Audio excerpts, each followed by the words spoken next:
کچھ گزارشات کرنی ہے۔ آپ نے اپنی زندگی کا ایک مرحلہ مکمل کر لیا ہے، نصاب تعلیم کا ایک مقدار پوری کر لی ہے، درس نظامی کی تکمیل کر لی ہے۔ آگے جس کو مزید تکمیلات کے اندر داخلہ لے کے کچھ پڑھنا ہوگا وہ کرے گا، لیکن بہرحال وہ اصل نظام سے زائد ہے۔ اب آگے آپ کو اپنی زندگی کے لیے کچھ فیصلے کرنے ہوں گے۔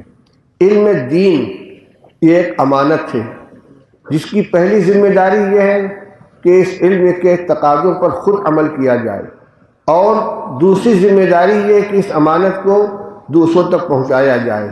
اس لیے کہ نبی کریم صلی اللہ علیہ وسلم نے تعلیم کے ساتھ تعلیم کے ساتھ تعلیم کو بھی جوڑا ہے۔ خیرکم من تعلم القرآن وعلمہ، بہترین انسان وہ ہے جو قرآن کو سیکھے اور سکھائے۔ اسی طرح آپ نے فرمایا بلغوا عنی ولو آیہ، میری طرف سے دین لوگوں تک پہنچاؤ چاہے ایک آیت ہی کیوں نہ ہو۔ اسی طرح نبی کریم صلی اللہ علیہ وسلم نے ہدایت یہ دی ہے کہ الا فلیبلغ الشاہد الغائب، جو لوگ یہاں یہ علم کا سلسلہ اسی طرح چلا ہے الا فلیبلغ الشاہد الغائب، کہ جس تک اللہ کے نبی صلی اللہ علیہ وسلم کے لائے ہوئے دین و علم پہنچے اس کو دوسروں تک پہنچائیں۔ اس لیے ہر عالم کو معلم بننا چاہیے، چاہے باقاعدہ وہ درس و تدریس کے ذریعے سبق دے، امامت کا منصب اختیار کرے، خطابت کا منصب اختیار کرے، اور تصنیف و تالیف کا مشغلہ اختیار کرے، وعظ و تبلیغ کا مشغلہ اختیار کرے، لیکن جو علم حاصل کیا ہے اس علم کو دوسروں تک پہنچانا یہ الا فلیبلغ الشاہد الغائبہ کی ذمہ داری کے اندر آتا ہے۔ اس کا بہرحال ہم کو خیال رکھنا ہے۔ بہت سے حضرات اپنی لائن بدل دیتے ہیں، یعنی علم دین حاصل کرنے کے بعد ڈاکٹر صاحب بن گئے، انجینئر صاحب بن گئے۔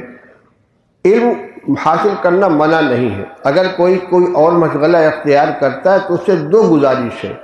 ایک تو یہ کہ اپنے معمولات کو، اپنے اعمال کو، اخلاق کو، اور دوسرے اپنی وضاقتہ کو عالمانہ باقی رکھیں۔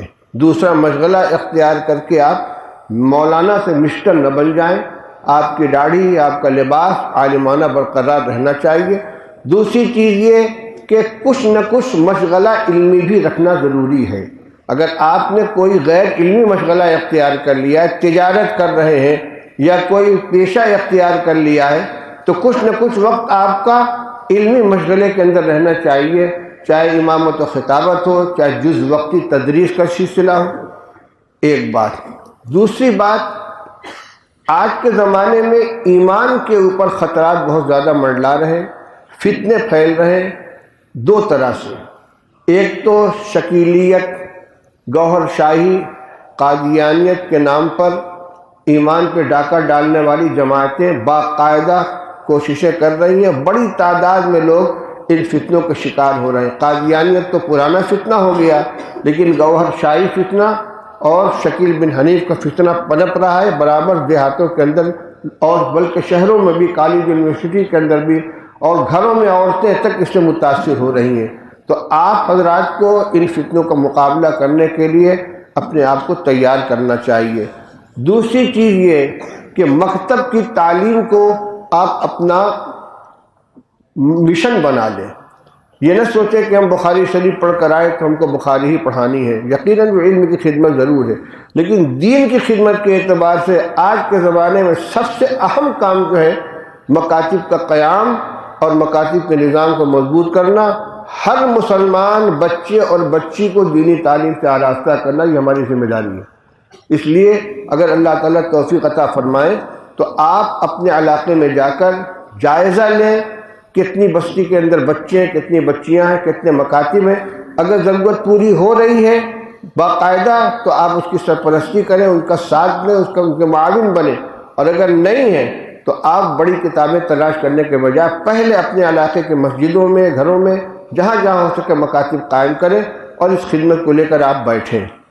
دو باتیں ہو گئیں، اور تیسری بات یہ ہے کہ ہمارے بڑوں کا ایک طریقہ رہا ہے کہ تحصیل علم سے فارغ ہونے کے بعد اپنی اصلاح کے لیے کسی اللہ والے سے اپنا تعلق جوڑ لیتے تھے، اس لیے کہ اس علم کے اندر، بلکہ ہر علم کے اندر ایک خاصیت ہے کہ آدمی اپنے کو بڑا سمجھنے لگتا ہے۔ ہمارے استاد حضرت علامہ حضرت مولانا مفتی محمود حسن صاحب نور اللہ مرقدہ فرماتے تھے کہ انسان میں تکبر پیدا کرنے کے بہت سے اسباب ہوتے ہیں۔ کوئی مال کی بنا پر اپنے کو بڑا سمجھتا ہے، کوئی جسمانی طاقت کی بنا پر، کوئی حکومت کی بنا پر، کوئی اقتدار کی بنا پر، لیکن سب سے زیادہ خطرناک قسم کا جو تکبر ہے وہ علم کے راستے سے آتا ہے۔ اس کے بعد فرماتے تھے کہ جب آپ گھر سے نکلے تھے پڑھنے کے لیے تو آپ اپنے کو سب سے چھوٹا سمجھتے تھے، میں معمولی سا ہوں، یہ میرے ابا ہیں، یہ میری اماں ہیں، یہ بھیا ہیں، یہ بہن ہیں، یہ پھوپھی ہیں، یہ خالہ ہیں، سب آپ کو اپنے سے بڑے نظر آ رہے تھے۔ اور آپ جب سر پہ پگڑی باندھ کر گھر پہنچیں گے تو آپ کو سب چھوٹا نظر آئے گا، میں عالم ہوں، یہ جاہل ہیں، میں قرآن پڑھا یہ نہیں جانتے، میں مسئلہ جانتے ہوں نہیں جانتے۔ آپ اپنا قد بڑھا ہوا محسوس کریں گے اور ہر ایک کو آپ جاہل سمجھیں گے۔ یہ بڑی خطرناک چیز ہے۔ اس لیے یہ علم تواضع چاہتا ہے۔ جو پھلدار درخت ہوتا ہے اس کی شاخیں جھکی ہوئی ہوتی ہیں، تواضع پیدا کرے اپنے اندر اور تکبر ہرگز نہ آنے پائے۔ لیکن اس تکبر کو ازالہ کے لیے اور اپنے اخلاق کو درست کرنے کے لیے کسی مصلح سے متعلق ہو جانا زیادہ مفید ہوتا ہے۔ چنانچہ ہمارے جتنے اکابر گزرے ہیں، جو حجت الاسلام حضرت مولانا محمد قاسم صاحب نانوتوی رحمۃ اللہ علیہ ہوئے، فقیہ النفس حضرت مولانا رشید احمد صاحب گنگوہی رحمۃ اللہ علیہ ہوئے، مولانا اشرف علی صاحب تھانوی ہوئے، علامہ المشا کشمیری، شیخ الہند رحمۃ اللہ، جتنے اکابر ہیں شیخ الاسلام رحمۃ اللہ علیہ، اور آج تک ہمارے جتنے اساتذہ کرام حال میں گزرے ہیں یا اللہ نے ان کو ابھی خدمت کا موقع دیا ہے، سب نے کسی نہ کسی بڑے سے اپنے کو وابستہ کر رکھا ہے۔ اس لیے آپ اپنے علاقے میں تشریف لے جائیں، لیکن اپنے کو کامل نہ سمجھیں کہ ہم فاضل ہو گئے، ہم کامل ہو گئے، ابھی اپنی اصلاح کی ضرورت ہے۔ ہمیشہ اپنے کو کسی بڑے کے تابع رکھیں۔ ہم نے بڑوں کو دیکھا ہے، ہمیشہ ایک بڑے کے سائے سے محروم ہوئے، دوسرے کے ہاتھ تھام لیا، اور جب تک بڑے موجود رہے ان کے مشورے کے بغیر کوئی کام نہیں کرتے تھے۔ حضرت مولانا محمد زکریا صاحب رحمۃ اللہ علیہ، حضرت مفتی محمود صاحب، مولانا عبدالجبار صاحب اعظمی، مولانا منور صاحب بہاری، یہ تمام حضرت شیخ الہند رحمۃ شیخ محمد زکریا صاحب رحمۃ اللہ علیہ کے جو خلفاء ہیں، ان سب کا آخر تک یہ طریقہ رہا ہے کہ حضرت شیخ رحمۃ اللہ علیہ سے پوچھے بغیر کوئی کام نہیں کرتے تھے۔ تو ایک تو یہ کہ اپنی اصلاح کے لیے کسی سے تعلق قائم کر لیں، دوسرے مشورہ بھی لیتے رہیں، مشورے کے اندر خیر ہے۔ انشاءاللہ اگر آپ اپنی اصلاح کی کوشش کریں گے تو جو علم آپ نے حاصل کیا اس کے اندر چار چاند لگے گا، اس میں نورانیت آئے گی۔ مسلسلات کے اندر ایک روایت ہے کہ غالباً حضرت سفیان کا قول ہے، اس کا سعید ابن مسیب کا ہے کہ علم عمل کے دروازے پر دستک دیتا ہے، اگر دروازہ کھل گیا تو اندر داخل ہو جاتا ہے، اور اگر دروازہ نہیں کھلا تو واپس چلا جاتا ہے۔ یہ علم عمل کے دروازے سے اندر داخل ہوتا ہے۔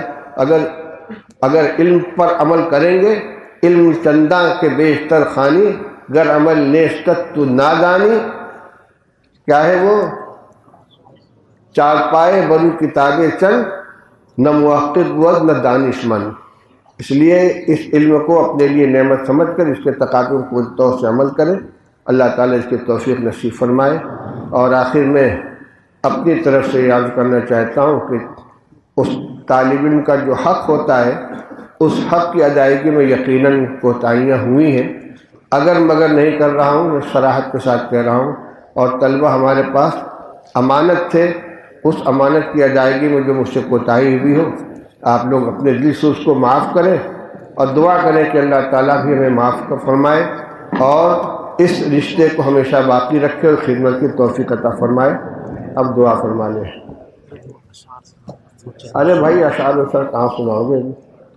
بات کی بات ہے، تمنا ہے تمام بس کچھ مصرے ہو جائے۔ کون پڑھے گا؟ پہلے آپ آپ کچھ سنا دیجیے، میری بخاری تھوڑی ختم ہوئی، کچھ سنا دیجیے پہلے آپ پڑھ دیجیے پہلے آئے تو بس چند مصرے حضرت۔ یہ اساتذہ بیٹھے ہوئے بیچارے آئے ہوئے، ان کو وقت ضائع کرو گے؟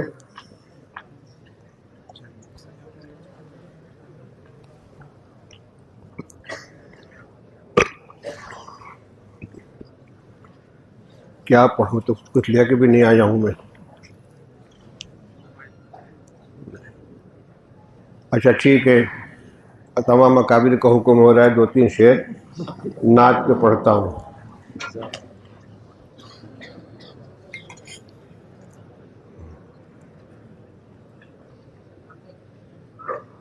یہ پٹنہ کے مشہور دیندار شاعر کلیم عاجز صاحب کے نعت کے چند اشعار ہیں. بخاری شریف کے درس میں ایرے غیرے کے اشعار نہیں پڑھے جائیں گے. بڑے دیندار، بہت اللہ والے شاعر تھے. انگوٹھی دل ہے اور اس کا نگینہ، انگوٹھی دل ہے اور اس کا نگینہ، مدینہ ہے مدینہ ہے مدینہ، مدینہ ہے مدینہ ہے مدینہ. کہا جاتا ہے کعبہ جس کے گھر کو، کہا جاتا ہے کعبہ جس کے گھر کو، ہے اس کے گھر کا دروازہ مدینہ، ہے اس کے گھر کا دروازہ مدینہ. سفر ہوتا بخن پھرتا بمینا، سفر ہوتا بخن پھرتا بمینا، یہاں سے کعبہ کعبہ سے مدینہ، یہاں سے کعبہ کعبہ سے مدینہ.